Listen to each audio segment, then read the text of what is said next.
स्वागत है आपके अपनी class 10th-12th only YouTube channel पर। तो इससे पिछली वाली वीडियो में हमने जो महाजनपदों के उदय के बारे में पढ़ा था कि महाजनपदों का उदय किस प्रकार हुआ था। और इस वाली वीडियो में जो महाजनपद 16 थे उन जनपदों के नाम, उनकी राजधानी और वो अब प्रेजेंट में किस क्षेत्र में पड़ते हैं उनके बारे में हम चर्चा करने वाले हैं। ठीक है, अगर आप इस चैनल पर नए हो तो प्लीज़ चैनल को सब्सक्राइब कर लो, बेल आइकन को ऑन कर दो, जिससे कि मैं कोई सा भी ऐसा ही नया वीडियो अपलोड करूं इस चैनल पर तो तुरंत आप तक पहुंच जाए।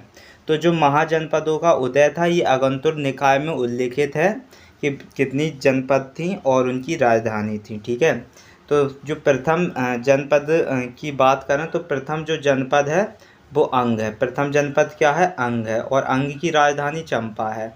अंग की राजधानी चंपा है और चंपा प्रेजेंट में भागलपुर मुंगेर जो कि बिहार में है। कहाँ पर है? भागलपुर मुंगेर बिहार में अभी पड़ती है। ठीक है, तो प्रथम जनपद क्या थी? प्रथम जनपद अंग थी जिसकी राजधानी चंपा थी और ये भागलपुर मुंगेर बिहार क्षेत्र में अभी पड़ती है। दूसरी जो जनपद थी वो मगध थी और इसकी राजधानी राजगृह या गिरिब्रज थी। क्या थी? राजगृह या गिरिब्रज थी, जो पटना एवं गया जो कि बिहार में पड़ती है। ठीक है, मगध की राजधानी राजगृह थी जो पटना एवं गया बिहार में पड़ती है।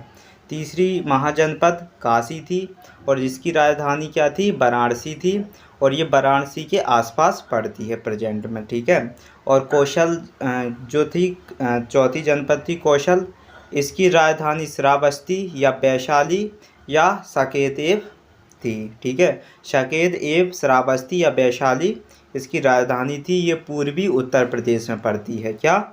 श्रावस्ती। ठीक है, ये कौशल की राजधानी थी। अब बात करेंगे बज्जी की। ये पांचवी महाजनपद थी बज्जी, पांचवी महाजनपद थी। ठीक है, तो पांचवी महाजनपद क्या थी? बज्जी। पांचवी महाजनपद बज्जी इसे गणतंत्रात्मक थी। ठीक है, इसकी राजधानी वैशाली थी। जो बज्जी की राजधानी वैशाली थी और ये मुजफ्फरपुर के आसपास जो कि बिहार में है वहाँ पर अभी प्रेजेंट में पड़ती है। ठीक है, छठवीं महाजनपद मल थी जो कुशीनारा या पावा इसकी राजधानी थी और ये देवरिया ये गोरखपुर जो कि उत्तर प्रदेश में है अभी प्रेजेंट में। सातवीं राजधानी चेदी थी जो सुक्तिमती है। क्या थी? इसकी राजधानी सुक्तिमती थी और ये बुंदेलखंड उत्तर प्रदेश में पड़ती है। और जो सातवीं राजधानी की बात करें, वो सातवीं महाजनपद की बात करें तो बात से सातवीं महाजनपद थी, वो आठवीं महाजनपद बात थी। इसकी जो राजधानी कौशाम्बी थी। क्या थी? कौशाम्बी थी और ये इलाहाबाद उत्तर प्रदेश में है प्रेजेंट में। ठीक है, और कुरु की बात करें तो कुरु नौवीं महाजनपद कुरु थी और इसकी राजधानी इंद्रप्रस्थ थी जो मेरठ तथा हरियाणा के क्षेत्र में है। मेरठ। ठीक है, इंद्रप्रस्थ। और 10वीं महाजनपद पंचाल थी, इसकी राजधानी अहिचत्र या काम्पिल्य थी। पंचाल की राजधानी ये आधुनिक पश्चिमी उत्तर प्रदेश में थी। आधुनिक पश्चिमी उत्तर प्रदेश में थी। 11वीं थी सूरसेन। 11वीं क्या थी? सूरसेन थी। इसकी राजधानी मथुरा है। 11वीं जो महाजनपद सूरसेन थी इसकी राजधानी क्या है? मथुरा है। ये मथुरा उत्तर प्रदेश में पड़ती है। और जो गंधार 12वीं राजधानी थी और ये तक्षशिला कहाँ पर? इसकी राजधानी तक्षशिला में पड़ती है। गंधार जो जनपद थी, गंधार जनपद की राजधानी तक्षशिला थी और ये पेशावर तथा कश्मीर में है। कहाँ पर? पेशावर तथा कश्मीर में है। और जो 14वें नंबर की बोले तो 13वें नंबर की महाजनपद की बात करें तो 13वें नंबर की महाजनपद कम्बोज थी जिसकी राजधानी राजपुरा या हाटक थी। ये उत्तर प्रदेश के सीमा प्रांत में पड़ती है।